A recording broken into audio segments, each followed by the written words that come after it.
Oke, assalamualaikum warahmatullahi wabarakatuh. Kita lanjutkan materi untuk analisis dan estimasi biaya. Kali ini kita akan membahas masalah titik impas atau break even point. Apa itu titik impas atau break even point? Kita akan bahas secara mendalam. Kemudian nanti setelah saya kasih penjelasan, kalau ada yang perlu didiskusikan, kita akan melakukan diskusi secara daring. Yang pertama yang akan kita pelajari bahas adalah analisis biaya volume laba. Apa itu?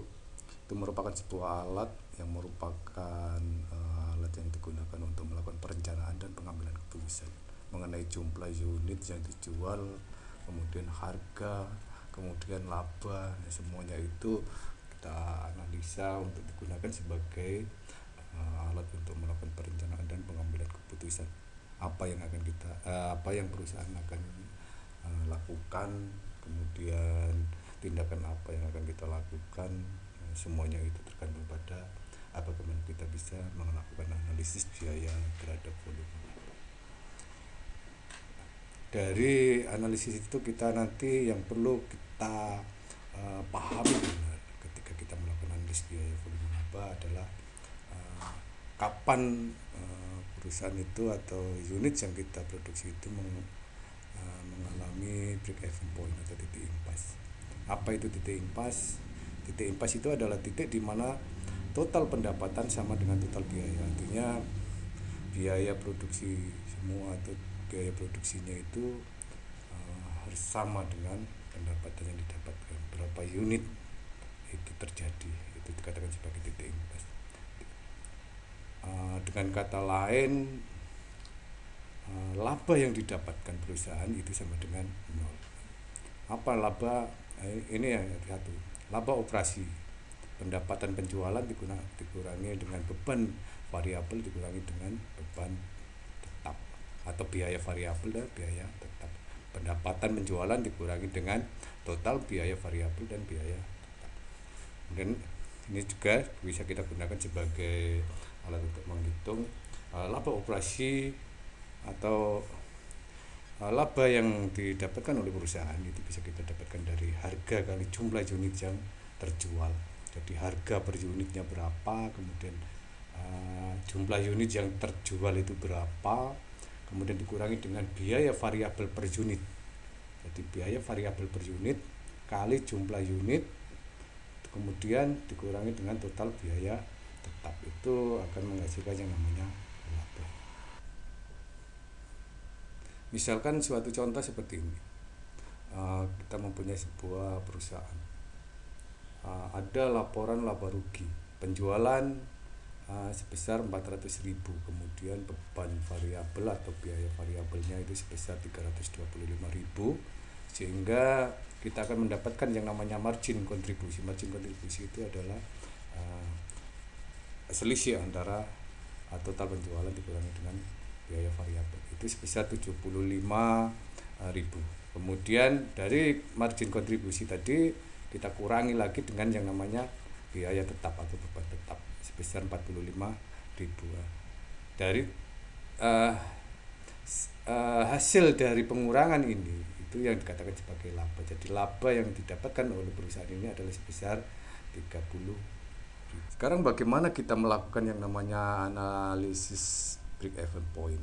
Bagaimana kita bisa mendapatkan kemudian berapa unit yang harus kita jual sehingga perusahaan itu mengalami yang namanya titik impas, break even point. Kita ketahui bahwasanya laba operasi itu bisa kita dapatkan dari pendapatan penjualan dikurangi dengan beban variabel atau biaya variabel dikurangi dengan biaya tetap. Misalkan tadi kita ketahui bahwasanya total penjualan itu ada 400 dikalikan unitnya, kemudian 325.000 kali unit, kemudian 45 itu biaya tetapnya, karena biaya tetap itu tidak tergantung kepada berapa unit yang kita produksi. Sehingga di situ kita akan mendapatkan yang namanya selisih antara ini saya katakan 75 75.000 ya, 75.000 kalikan unit dikurangi 45. Nah, tinggal kita pindah 45 itu ke sini, atau ini kita pindah ke sini, sehingga 75 kali unit 45.000. Jadi unitnya ketemu adalah 45.000 dibagi dengan 75. Unit yang didapatkan itu adalah 600. Artinya apa? Artinya ketika kita memproduksi atau berhasil menjual unit sebanyak 600, maka perusahaan ini mengalami titik impas. Titik impas itu dia tidak mendapatkan yang namanya laba, atau istilahnya labanya itu sama dengan 0. Itu yang dikatakan sebagai titik impas.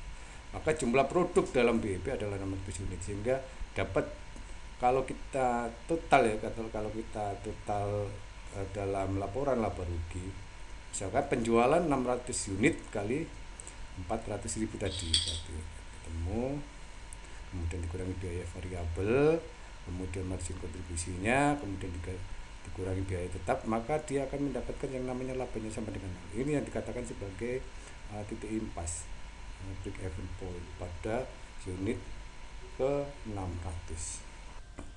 Kemudian ada satu cara untuk menghitung titik impas. Artinya ada rumus yang bisa kita gunakan selain yang tadi kita gunakan untuk menghitung yang namanya titik impas. Jadi cara yang bisa kita gunakan itu adalah dengan pendekatan margin kontribusi. Jadi margin kontribusi itu apa? Itu pendapatan dikurangi dengan biaya variabel, itu dikatakan sebagai margin kontribusi. Jadi margin kontribusi tadi adalah harga per unit dikurangi dengan biaya variabel per unit. Nah, di situ nanti akan kita dapatkan yang namanya jumlah unit di mana akan terjadi yang namanya titik impas, yaitu biaya tetap dibagi dengan margin kontribusi per unit. Margin kontribusi per unitnya tadi berapa, kemudian biaya tetapnya berapa, itu kemudian kita bagi, akan ketemu yang namanya jumlah unitnya. Jumlah unitnya ini yang katakan sebagai titik impas. Artinya jumlah unit keberapa yang bisa kita jual, maka kita akan mendapatkan yang namanya laba sama dengan. Ini misalnya contoh, ada sebuah contoh yang tadi kita sudah hitung dengan cara yang lain tadi. Sekarang jumlah unit itu biaya tetap dibagi dengan margin kontribusi per unit. Berapa jumlah unitnya? Tadi biaya tetapnya adalah 45.000. Kemudian margin kontribusinya adalah 400.000. 400.000 itu adalah penjualan satu unit. Kemudian ini adalah biaya variabel satu unit. Nah, selisihnya adalah 75.000. Kemudian 45.000 dibagi 75.000 dihasilkan 600 unit. Nah, ini yang dikatakan sebagai titik impas. Artinya 600 unit ke 600 unit itu akan menghasilkan yang namanya laba. Titik impas itu bisa juga digunakan untuk melakukan perencanaan seberapa besar laba yang diinginkan oleh perusahaan. Artinya dari titik impas tadi kita akan bisa merencanakan, saya menginginkan laba sebesar berapa sih, kemudian saya menginginkan laba sebesar berapa, dan unit yang harus kita jual berapa, itu bisa kita perhitungkan ketika kita sudah mendapatkan yang namanya titik impas. Misalkan suatu contoh seperti ini, sebuah perusahaan menginginkan laba sebesar 60.000 US dollar ya, dalam US dollar 60.000 US dollar. Maka 60.000 ini itu sama dengan 400 kali unit dikurangi dengan 325 kali unit. Nah, ini kan harga jual per unit tadi, ini juga harga variabel per unit, kemudian ini adalah biaya tetapnya.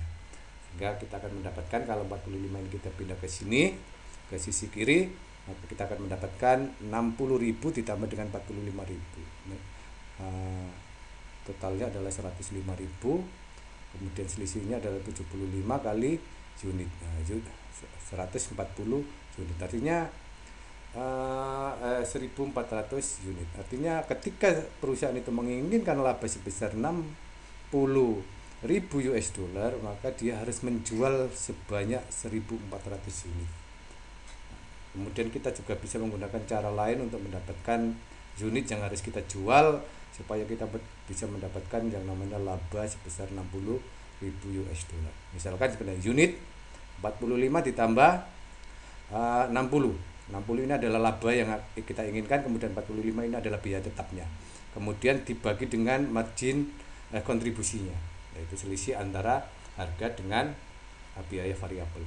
105 dibagi 75 menghasilkan 1.400. Itu cara lain untuk mendapatkan untuk melakukan perencanaan berapa unit yang harus kita jual supaya saya mendapatkan laba sebesar ini, misalkan seperti itu. Itu adalah salah satu cara yang bisa digunakan untuk merencanakan seberapa besar laba yang diinginkan oleh perusahaan. Ketika kita sudah melakukan perencanaan seberapa besar berapa unit yang harus kita jual untuk mendapatkan laba sebesar gini, itu kita bisa membuat yang namanya laporan laba rugi. Misalkan seperti ini, salah satu contohnya seperti ini. Jadi ketika kita membuat laporan laba rugi, maka kita juga harus tahu komponen-komponen ini berapa biaya variabel, berapa unit yang dijual, kemudian berapa harga per unit, kemudian berapa biaya tetapnya. Itu satu cara membuat laporan laba rugi. Misal penjualan sebesar 1.400 unit, kemudian setiap unit ini harganya adalah 400.000 US dollar, maka dia akan mendapatkan total penjualan adalah 560.000 US dollar. Kemudian dikurangi dengan biaya variabel.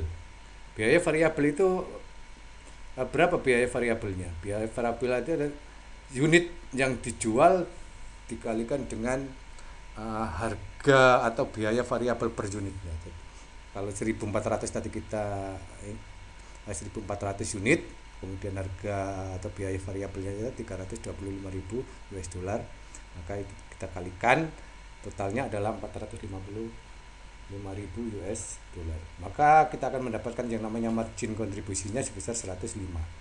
Kemudian dari margin kontribusi itu kita kurangi dengan biaya tetapnya. Biaya tetapnya adalah 45.000 US dollar. Maka laba yang didapatkan adalah 60.000. Sesuai dengan yang diinginkan oleh perusahaan atau direncanakan oleh perusahaan. Itu cara membuat laporan laba ruginya.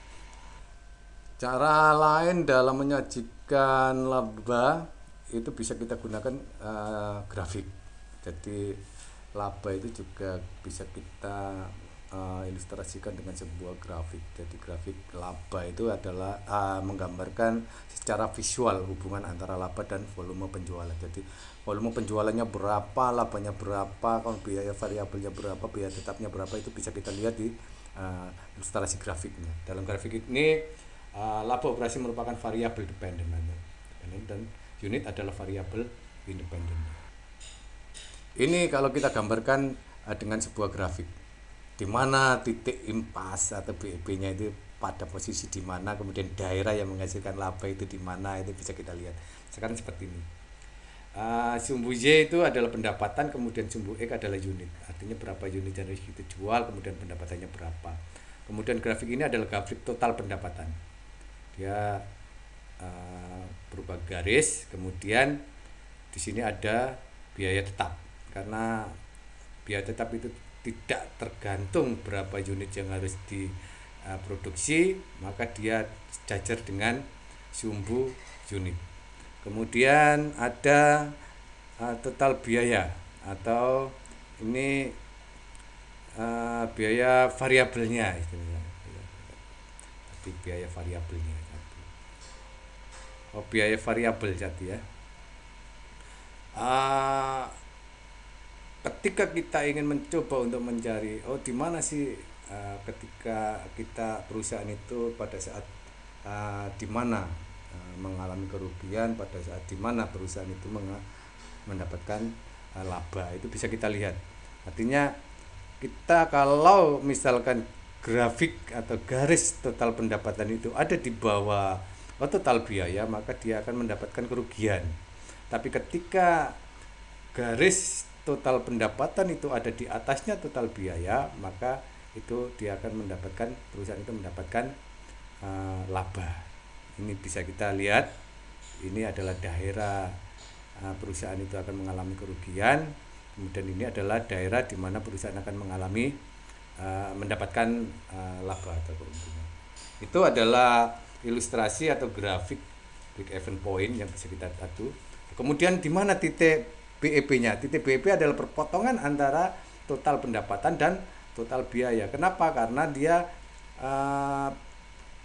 akan mendapatkan labanya nol, artinya dia tidak mempunyai selisih.